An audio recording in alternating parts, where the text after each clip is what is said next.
Сәлеметсіңдер ме оқушылар?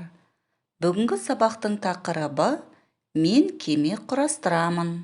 Бүгінгі сабақта шағын мәтіндегі жиі қолданылатын сөздерден құрастырылған қарапайым фразалардың, сөйлемдердің мағынасын түсінесің.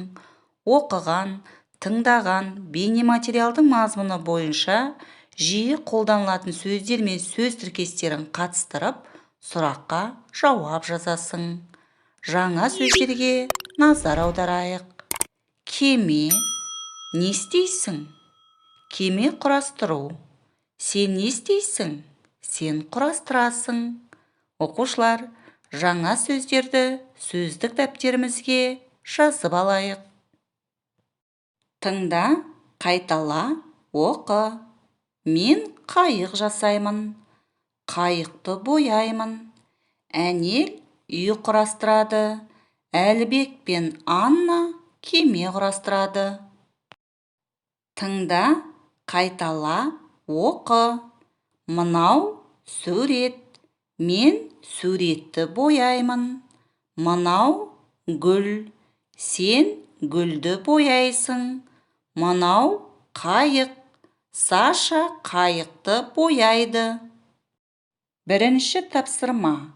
Көп нүктенің орнына қажетті сөздерді қойып оқы. Оқушылар, іске сәт.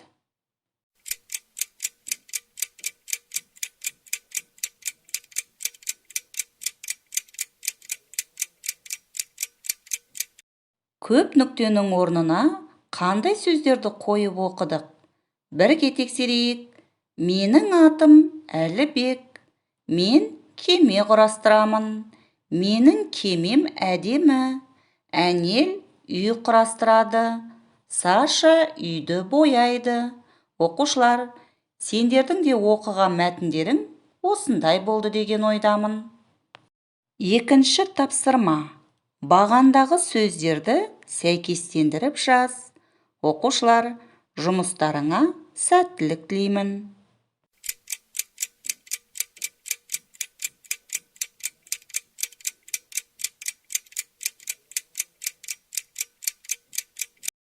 Бағандағы сөздерді қалай сәйкестендіріп жаздыңдар? Бірге тексерейік. Мен кеме құрастырамын. Саша сурет салды. Ол ағашты бояйды. Анна үй құрастырды. Оның кемесі үлкен.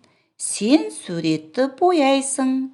Оқушылар, сендердің де сәйкестендіріп жазған сөйлемдерің осындай болды деген ойдамын. Үшінші тапсырма.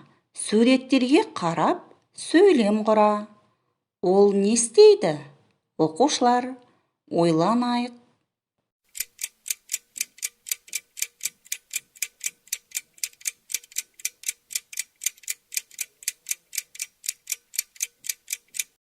Суреттерге қарап қандай сөйлем құрастырдыңдар?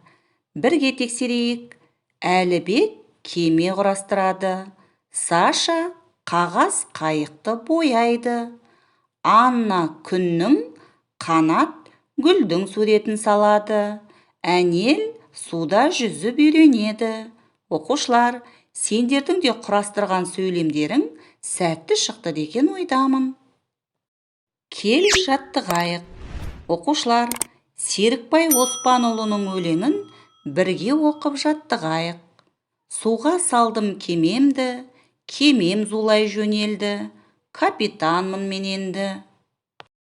Бүгінгі сабақтан не үйрендік? Шағын мәтіндегі жиі қолданылатын сөздерден құрастырылған қарапайым фразалардың, сөйлемдердің мағынасын түсіндің. Оқыған, тыңдаған бейнематериалдың мазмұны бойынша жиі қолданылатын сөздер мен сөз тіркестерін қатыстырып, сұраққа жауап жаздың. Енді бүгінгі сабағымызға кері байланыс жасайық. Сендерге барлық тапсырма түсінікті болды деген ойдамын. Үйге тапсырма. 23-ші бет, 4-ші тапсырма. Кім не істейді ойынына дайындал. Оқушылар, сабақ аяқталды. Сау болыңдар.